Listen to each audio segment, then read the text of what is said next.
समझते हैं कि हम तालियां बजा दें, झुक झुक कर सलाम कर लें। अगर हमारे चीफ मिनिस्टर ने कहा कि माफ़ी दो, हमें गलती हुई है, मैं तो ये कहूँगा उसके हाथ में था क्या? आप ये सिग्नल देना चाहते हैं कि अगर भटका हुआ इंसान कोई वापस आ जाए, उसके लिए गुंजाइश नहीं है हमारे इस सोसाइटी में? क्या ये मैसेज है? भरोसा कैसे किया जाए? आज तक क्या हुआ मुझे ये बताइए। कितने साल हो गए हैं उन बच्चियों को यहाँ, उन बच्चों को यहाँ? कितने लोग हैं उनमें जो भटक गए और अनलॉफुल एक्टिविटीज़ में? एक भी एफआईआर मुझे बताइए। इंतहा पसंदों ने, टेररिस्टों ने ये किया। मुसलमान कौन है? इधर जाओ। हिंदू कौन है? उन पर गोली चलाओ। मौलवी फारूक के वक्त में क्यों नहीं सोचा? काजी निसार के वक्त में क्यों नहीं सोचा? और हमारा मीडिया एक हिस्सा पूरे मुल्क में, कौन मारा? हिंदू मारा? किसने मारा? मुसलमान टेररिस्ट ने मारा। अरे ये डिवाइड उनका एजेंडा है जिन्होंने मारा। कितने मुसलमान आलिम मारे गए? Maulana Masoodi at the death bed, he was killed. Maulana Farooq, he was the another 90 में 89 मारे गए ना, मारे गए। माई पॉइंट इज जिन पॉलिटिशियंस ने ये बयान दिया कि डेमोग्राफी चेंज हो रही है यहाँ की, जिन्होंने ये कहा कि इस वजह से, डू यू थिंक ये नैरेटिव को तो ये भी कंट्रीब्यूट करता है? नहीं, मैं एक चीज बताऊं। 22 अप्रैल को पहलगाम में एक हमला होता है, उस हमले में 26 टूरिस्ट की जान जाती है, और हमला इतना दिल दहला देने वाला कि लोगों से उनकी आइडेंटिटी पूछी जाती है और उसके बाद उन पर गोलियां चलाई जाती हैं। इस हमले को अब 1 हफ्ते का समय बीत चुका है। सिक्योरिटी फोर्सेस ऑलरेडी अलग अलग सर्च ऑपरेशंस कर रही हैं अलग अलग एरियाज़ में। उसके अलावा भी जो कार्रवाई, जो इन्वेस्टिगेशन होनी चाहिए मालूम करने के लिए कि इस हमले में कौन लोग इन्वॉल्व थे, वो चल रहे हैं। और दूसरी तरफ है जम्मू कश्मीर की पॉलिटिकल क्लास। जम्मू कश्मीर की असेंबली में जो है रिसेंटली एक स्पेशल सेशन हुआ। उस स्पेशल सेशन में जो जम्मू कश्मीर के लेजिस्लेटर्स थे, उन्होंने भी अपना अपना पक्ष सामने रखा। इस हमले की तो कड़ी निंदा सभी कर ही रहे हैं, लेकिन कुछ इंपॉर्टेंट सवाल हैं जो भी पूछे जा रहे हैं। मेरे साथ इस समय हैं कुलगाम के member of legislative assembly Mohammad Yusuf Tarigami, जो कि एक आवाज़ है जम्मू कश्मीर की, जो ये सवाल ज़रूर पूछ रही हैं कि ये हमला तो हुआ, लेकिन इसके पीछे कौन से ऐसे लैप्सेस थे जिनकी वजह से ये हमला हो पाया। तारेगामी साहब, सबसे पहले आपसे यही जानना चाहूँगी कि जम्मू कश्मीर की लेजिस्लेटिव असेंबली का स्पेशल सेशन था, आपने भी बात की, और आपने बात ये की कि यहाँ मैं सवाल पूछूं किससे? जो लोग सिक्योरिटी ऑपरेटर्स का हिस्सा हैं, जिनसे सवाल पूछे जाने चाहिए, वो तो यहाँ है कोई नहीं। मैं सिर्फ यही कहूँगा कि बहुत ज़्यादा बड़ा हादसा पेश आया है। हादसे तो आज तक गिनती करना शुरू कर लें शायद महाल है, मुश्किल है। जब एग्रीगेशन हुई आर्टिकल 370 की 5 अगस्त 2019, उसके बाद चर्चा रहा एक हुक्मरान पार्टी की तरफ से, हुकूमत की तरफ से एक नैरेटिव बिल्डअप किया गया पूरे नेशन में कि अब अमन अमान है, टेररिज्म का खात्मा है। और उनका ये भी कहना था कि 370 का हटाना बहुत ज़रूरी था for national security, national unity, इसलिए कि यही जड़ रही है सेपरेटिज्म की और अलगावाद की, वायलेंस की, टेररिज्म की। ये सवाल तो अब भी है हमारे सामने। मैं पूछूं या ना पूछूं, लोग तो पूछेंगे। जम्मू में कितनी वारदातें हुई अभी रिसेंटली? ऐसा क्यों हुआ? और फिर कहा गया, फिर मीटिंगें कि कहीं लैप्स है, हम जायज़ा लेंगे, अब नहीं होगा, कल होगा, वो होगा, बड़े बड़े बयान। राजौरी और पुंछ में कितनी वारदातें हुई? मैं कहा यही जा रहा है क्योंकि अब सॉफ्ट टारगेट्स ढूंढ रहे हैं। मैं कहता हूँ वो तो सॉफ्ट टारगेट्स नहीं है ना, वो तो आर्मी पर भी हमले हो गए। रियासी का जो इंसिडेंट है, हमारे जो यात्री है उन पर हमला हुआ, वो तो सेफ एरिया था ना, समझा जाता था मुकाबलतन। वहाँ क्या हुआ? वो जो आर्मी के लोगों पर हमले हुए और कुछ आर्मी ऑफिसर्स भी मारे गए, वो तो सॉफ्ट नहीं है ना। आप जिम्मेदार किसे ठहराते हैं? नहीं, मैं जिम्मेदारी की बात नहीं, मैं एक रिस्पॉन्सिबल सिटीज़न के हैसियत से आपके साथ बात कर रहा हूँ। सवाल ये नहीं है जिम्मेदारी किस पर, सवाल हम एक सिचुएशन से गुज़र रहे हैं, हमारा मुल्क भी और हमारा ये वतन जम्मू कश्मीर के लोग भी एक अनप्रेसिडेंटेड सिचुएशन का सामना कर रहे हैं। आखिर जायज़ा तो लेना है ना। मैं सवाल जवाब की बात नहीं करता। ये वो वक्त नहीं है कि हम एक दूसरे का गिरबान पकड़ लें। मेरी भी जिम्मेदारी है एक शहरी होने के नाते, लेकिन उनकी भी जिम्मेदारी है जिनके हाथ में लगाम है पूरे मुल्क की। बड़ी जिम्मेदारी उनके पास है। और मैं ये नहीं कहूँगा कि भाई जिम्मेदारी सारी आपकी है, आज ही शुरू हुआ है, ये कई सालों से सिलसिला चल रहा है, रुकता क्यों नहीं? बड़ा सवाल ये,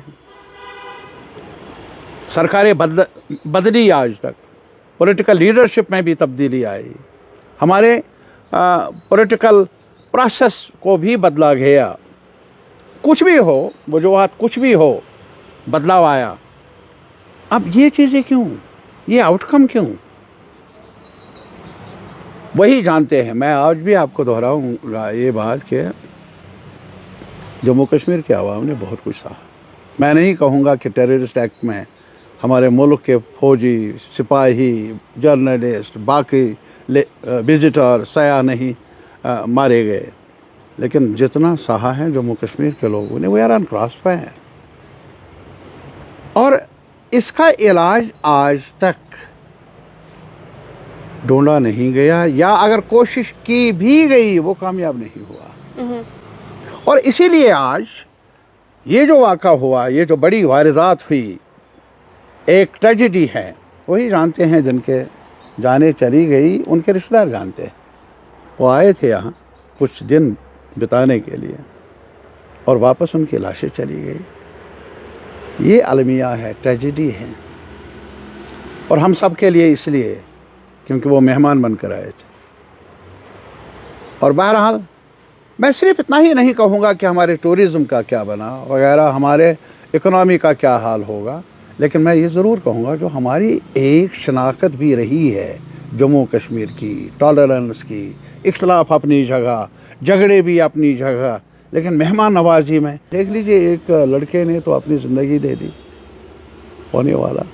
उसके अलावा भी कितने लोगों ने, और जो टूरिस्ट बच्चे, जो उसमें बच्चियां हैं या लड़के हैं, लड़कियां हैं, उनका भी हाथ थामा, ऐसा नहीं किया।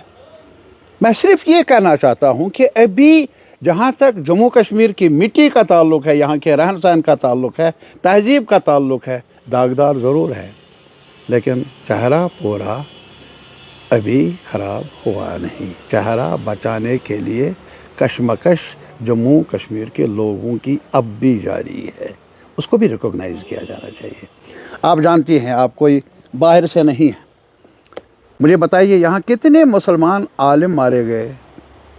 मौलाना Masoodi at the death bed he was killed. Maulana Farooq, he was the another 90 में 89 मारे गए ना। मीर वाइज यहाँ का, अनंतनाग का, और इसके अलावा जो बाकी लोग हैं, प्रोफेसर्स हैं, राइटर्स हैं वगैरह, अखबार वाले हैं। और यहाँ पॉलिटिकल लीडरशिप कौन बचा? हमले तो आप पर भी हुए। हमले आप पर ही नहीं, मुझसे शुरुआत हुई 89 में, हता कि मैं कोई असम्बली मेंबर नहीं रहा था, सरपंच नहीं था, जब यहाँ उस वक्त कुछ वारदातें हुई। और उसके बाद आपको मालूम है कि एक ब्लॉक प्रेसिडेंट नेशनल कॉन्फ्रेंस का था, उनको मारा गया। टिकलाल टिपलू जो एक वकील थे बीजेपी के साथ, उनका ताल्लुक, वो मारे गए।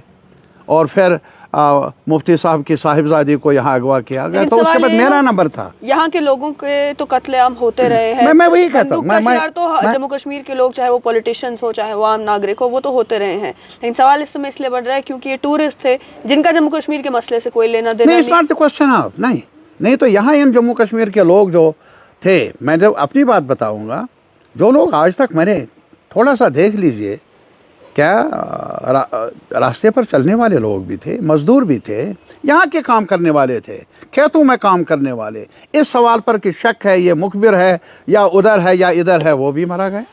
कितने लोग मरे गए? माय पॉइंट इज जिन पॉलिटिशियंस ने ये बयान दिया कि डेमोग्राफी चेंज हो रही है यहाँ की, जिन्होंने ये कहा कि इस वजह से, डू यू थिंक ये नैरेटिव को तो ये भी कंट्रीब्यूट करता है? नहीं, मैं एक चीज़ बताऊँगा। देखिए, आज भी मुझे बताइए, जिन्होंने ये कहा कि नैरेटिव ये डेवलप किया कि डेमोग्राफी चेंज होगी, यहाँ की अक्सरियत जो है लोगों की, वो तो आज भी राह देख रहे हैं इस इंसिडेंट के बाद भी कि टूरिस्ट आ जाए। घोड़े वाला आज भी उधर इंतज़ार कर रहा है। जाइए ना पहलगाम, पूछ लीजिए। आप किसी होटलियर के पास जाइए, छोटे होटल के पास जाइए, उनसे कहिए कि बुकिंग कैंसिल होती है, आंसू टपकते हैं। ये जो एस्पिरेशन है, ये जो उनकी नेसेसिटी है, मजबूरी है रोज़गार की भी, वो तो ये नहीं कहते। उनका नैरेटिव ये नहीं है कोई यहाँ आ जाए और डेमोग्राफी चेंज होगी। तो कश्मीर के लोगों का एक तरफ तो नैरेटिव ये भी चल रहा है कि tourism is just 6% of the economy, बाकी सारे हॉर्टिकल्चर पे डिपेंडेंट है, so it doesn't matter that much अगर टूरिस्ट नहीं है। नो, मेरे ख्याल में वो खाम ख्याली में है। मुझे एक चीज़ बताइए, आज भी हमारे जो लोग हैं, यहाँ के रहने वाले लोग, जम्मू के लोग, आज भी पहली बार मैंने देखा, पहले आइसोलेटेड इंसिडेंट्स होते थे और आइसोलेटेड रिस्पॉन्सेस भी, कंडेमनेशन भी थी। It is first time entire Kashmir जो मैंने ऑब्जर्व किया है as a student of politics, यहाँ का रहने वाला, किसी ने कॉल नहीं दी। This was not an, no effort was there from my side, from others. All of a sudden जैसे एक बड़ा भूचाल आया, महसूस किया लोगों ने, खुद ब खुद घरों से निकल आए कि घर हिलने लगा। इसकी तहज़ीम करो ना। मेरी गुजारिश ये है कि ये जो आप कहते हैं डेमोग्राफी, वो कुछ लोग कहने वाले होंगे, ज़रूर कहने वाले होंगे, लेकिन जहाँ तक ताल्लुक़ है, मुझे आज भी ये बताइए, ये आप टूरिस्ट सेक्टर छोड़ लीजिए, आप अभी गाँवों में जाइए, आप देख लीजिए कि खेतों में जो काम करने वाले हैं वो कहाँ के हैं? यूपी के हैं, बिहार के हैं, और जगहों पर मजदूर हैं। और आज पकड़ कर पुलिस चाहती है उनको बाहर भेजना। इसलिए नहीं, मैं पुलिस पर इल्ज़ाम नहीं देता हूँ, वो भी घबराहट के शिकार हैं कहीं और कोई हादसा ना हो। और वो इतने पुरखतर हालात में भी यहाँ रहना चाहते हैं हमारे मजदूर, खेतों में काम करने वाले हैं। और जिन लोगों ने उनको अपने घरों में रखा है वो कहते हैं हम एक साथ रहेंगे, जो भी होगा एक साथ होगा। वो डेमोग्राफी का डर नहीं है उनको कि अगर कोई मज़दूर बाहर से आ जाए काम कर ले। मेरे ख्याल में ये असली तस्वीर नहीं है यहाँ की।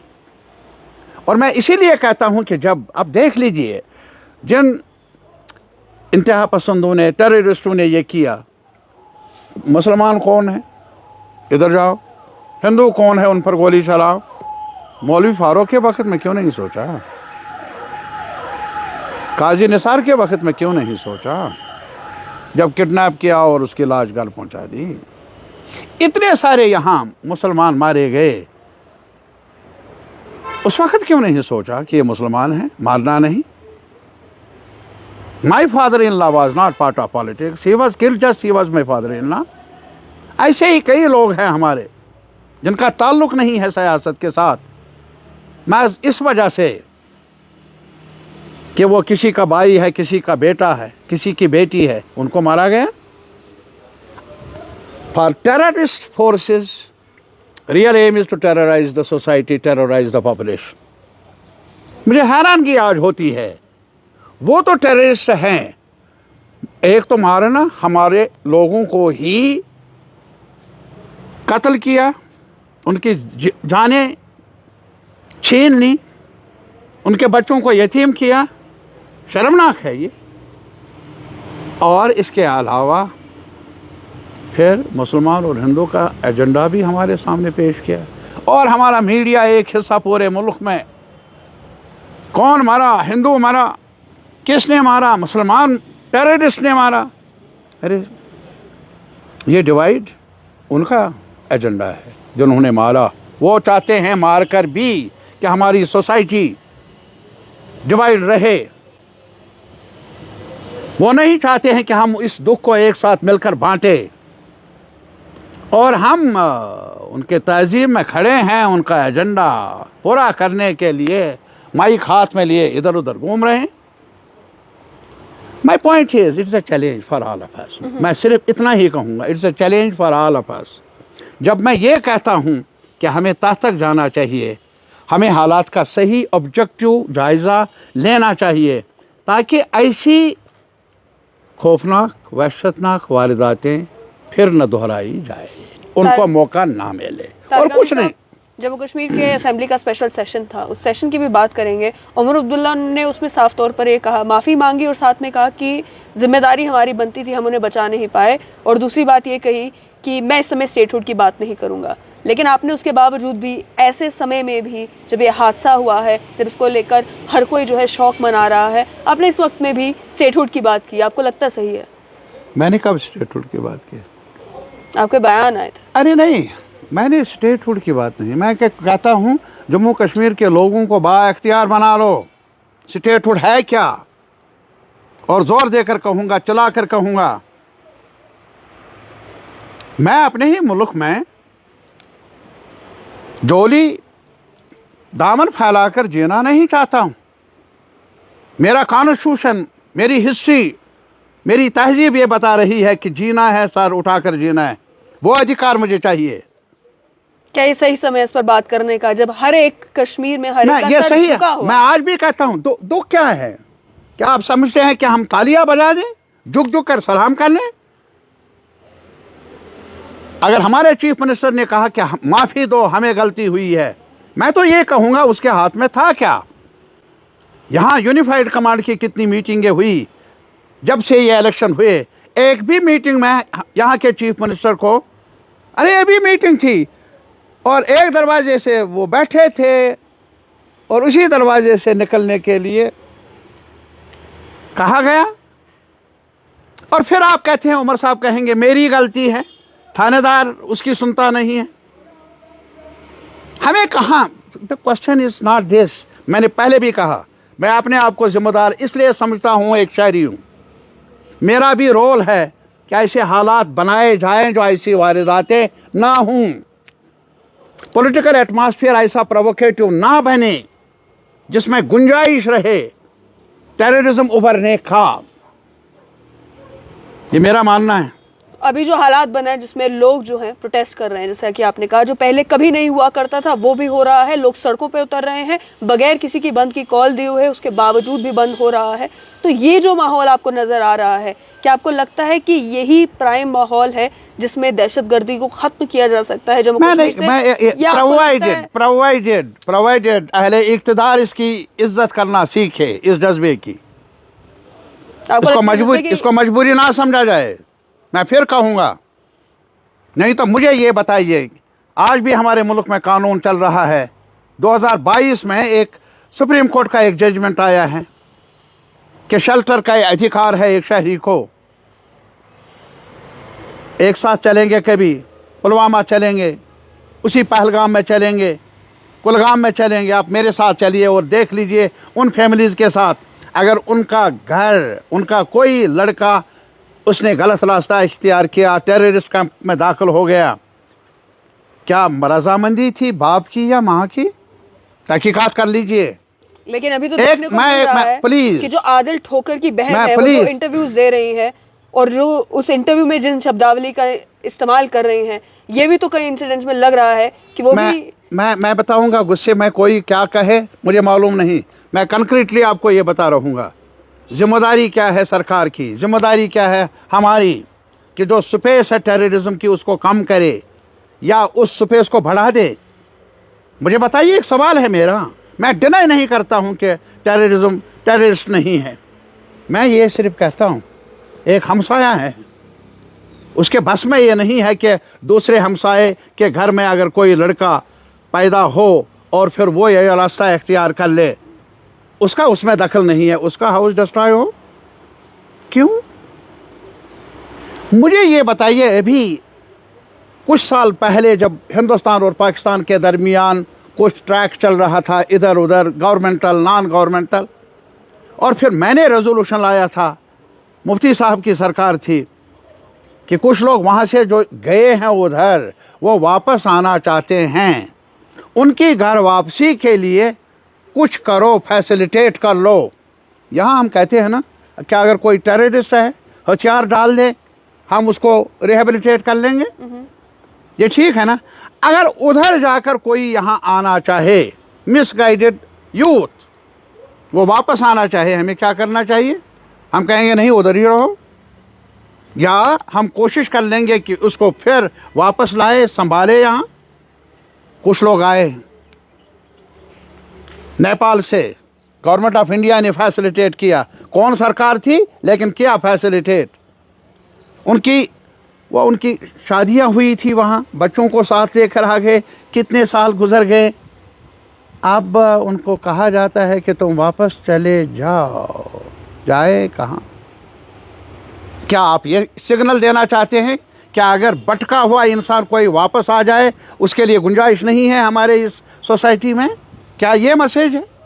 या ये मैसेज देना चाहता है कि अगर कोई गलत रास्ते पर गया, वो गलत रास्ता है, हमें मानना चाहिए, लेकिन अगर वापस लाने में उसका माँ बाप, उसके और लोग कुछ हौसला अफजा कदम उठाए, उनको प्रमोट किया जाना चाहिए। फायदा है कि भरोसा कैसे किया जाए। आज तक क्या हुआ मुझे ये बताइए? कितने साल हो गए हैं उन बच्चों को यहाँ? कितने लोग हैं उनमें जो भटक गए और अनलॉफुल एक्टिविटीज़ में? एक भी एफआईआर मुझे बताइए। और क्या भरोसा कर लेंगे आप? और कौन से फिरिश्ते आएंगे? क्या हम अपने पार वालों को कहना है कि ये तुम्हारे या हमारे? क्या करते हैं आप? टूरिस्ट डेस्टिनेशन रही है आज की नहीं पहलगाम। इंडिपेंडेंस है, उससे पहले भी लोग आते रहते थे, उधर के इधर के। यात्रा भी होती है ना वहाँ। यात्रा से ज्यादा आप इख्तियार मांग रहे हैं कि जम्मू कश्मीर की जो सरकार है इसके पास इख्तियार ही नहीं है, वो माफी कैसे मांगे? बट नहीं, जब अमरनाथ यात्रा पर अटैक हुआ था तब तो सरकार मैं तो ये कहूँगा कि आपके लिए इख्तियारात हूँ, आप भी कलमकार हैं, इख्तियार हो। मुझे भी इख्तियार चाहिए क्योंकि मुझे लोगों ने चुना है। मैं किसी की सिफारिश पर नहीं आया हूँ, मुझे अपने लोगों ने चुना है। अगर आप मुझे बेइख्तियार बनाएंगे, इसका मतलब है जो पॉपुलेशन है, जो यहाँ के शहरी हैं, उनको आप बेइख्तियार बना रहे हैं। आखिर लड़ेगा फिर कौन? इस समाज को संभालने की जिम्मेदारी जब ट्रस्ट आप पर नहीं, मुझ पर नहीं, फिर किस पर? नहीं, कहा तो जा रहे प्रोस्पेरिटी थी इन सालों में जब लेफ्टिनेंट गवर्नर का शासन था, टूरिज्म भी बहाल हो रहा था, नॉर्मलसी भी समवट जो है जम्मू कश्मीर में देखने को मिल रही थी, लोग खुशहाल थे, बहुत ज़्यादा खुशहाल। वो अभी आप जाइए, थोड़ा सा आदाद शुमार अभी आई है, और हमारे बड़े जर्नलिस्ट हैं उनसे भी पूछ लीजिए क्या पिछले कई सालों से जब से लेफ्टिनेंट गवर्नर साहब रहे हैं कितने लोगों को जॉब मिली है जम्मू में, कश्मीर में। और यहाँ पर भी देख लीजिए आप आदाद शुमार, कितने PhDs हैं, कितने MSCs हैं, कितने इंजीनियर्स बेरोज़गार हैं। और वो आज ऑटो चलाना चाहते हैं, वो भी जगह नहीं। वो चाहते हैं हमें SPO बनाया जाए, वहाँ भी वेरिफिकेशन का बड़ा लंबा सफ़र तय करना पड़ता है। किस चीज़ की आप बात करते हैं? जम्मू में जाइए ना आप। अभी भी मैं गया था हीरानगर में, वहाँ जो अभी सरहद पर रहने वाले लोग हैं, वहाँ बैंकर बनाए हैं हमारे फौजियों ने या BSF ने। अच्छा किया, सिक्योरिटी के लिए ज़रूरी है, लेकिन मुआवजा भी चाहिए ना उन किसानों को। आज तक मुआवजा नहीं मिला। यही सरकार की पूंजी है। और अगर ये खुशहाली आप कहेंगे तो मेरे ख्याल में अभी जहाँ तक टूरिज़्म का ताल्लुक़ है, ये टूरिज़्म पहले से भी हम हटेंगे नहीं अपने एजेंडे से, पहले से ही रहा है, पहले भी रहा है। अब यकीनन इसमें अब और ज़्यादा फ़रोग मिलने की उम्मीद थी, तवक्कु थी। एक बड़ा धक्का लगा, उससे हमारी रवायात को भी नुकसान पहुंचा, और साथ ही साथ जो हज़ारों फैमिलीज़ इस पर निर्भर करती हैं उनको भी धक्का लगा। बहुत अफसोस है। आखिर में तारिक आमिर साहब, जो जंग की बात की जा रही है, जो शोर मचाया जा रहा है कि हिंदुस्तान और पाकिस्तान के बीच में जंग होगी, क्या समझते हैं? मैं जंग होगी, आज तक कहीं ये नया नहीं है। कितनी जंगें हुई, क्या मिला मुझे बताइए। यहाँ अभी हुआ था पुलवामा इंसिडेंट, अनफॉर्चुनेट इंसिडेंट, उसके बाद स्ट्राइक्स, क्या हुआ, क्या हासिल हुआ? मेरी गुजारिश सिर्फ एक ही है, एक साथ मिलकर हमने रास्ते ढूंढने हैं कि ताकि पायदार अमन कायम हो। ये हर शहरी का वेस्टेड इंटरेस्ट है, ये नहीं है कि मैं कहता हूँ, ये हमारे उन लोगों का भी है जो भटक गए हैं, उनके वालिदैन का जहाँ तक ताल्लुक़ है, उनके और रिश्तेदारों का ताल्लुक़ है, उनके आंसू की तरफ भी जाइए आप, देखिए आप, वो भी ये चाहते हैं कि अमन कायम हो। उनके बस की बात नहीं, अलग सवाल है। या हो सकता है हैंडफुल ऑफ पीपल ऐसे होंगे हमारे समाज में जो चाहेंगे ये सिलसिला जारी रहे। मुल्क के अवाम जो मज़दूर वहाँ से यहाँ आए, उनका कौन सा वेस्टेड इंटरेस्ट? जो टूरिस्ट आए वो तो यहाँ तख्त व ताज संभालने के लिए नहीं आए, कुछ दिन बिताने के लिए आए।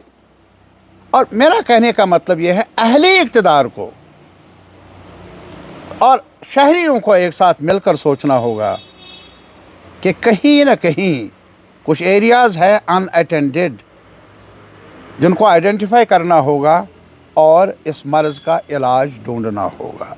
ये मर्ज़ है और ये मर्ज़ बढ़ती गई। मैंने अभी असम्बली में भी कहा, मर्ज़ बढ़ती गई जो दवा की, जंगें लड़ी गई, लेकिन जहाँ तक बदअमनी का ताल्लुक़ है, ऐसे हादसात का ताल्लुक़ है, वो कभी कम हुए हों। उस वक़्त शादियाना भी मनाया होगा लोगों ने, अच्छी बात है, लेकिन उसको, उस सिचुएशन को प्रमोट न कर पाए अहले इक़्तिदार ख़ास तौर पर, और हम सब अफसोस है उस बात का। बहुत बहुत शुक्रिया। तो आपने सुना साफ तौर पर कि मोहम्मद यूसुफ तारिगामी का साफ तौर पर ये कहना है कि जंग की बात ना की जाए, ढूंढे वो रास्ते जाएं जिनसे जम्मू कश्मीर में अमन कायम हो सके।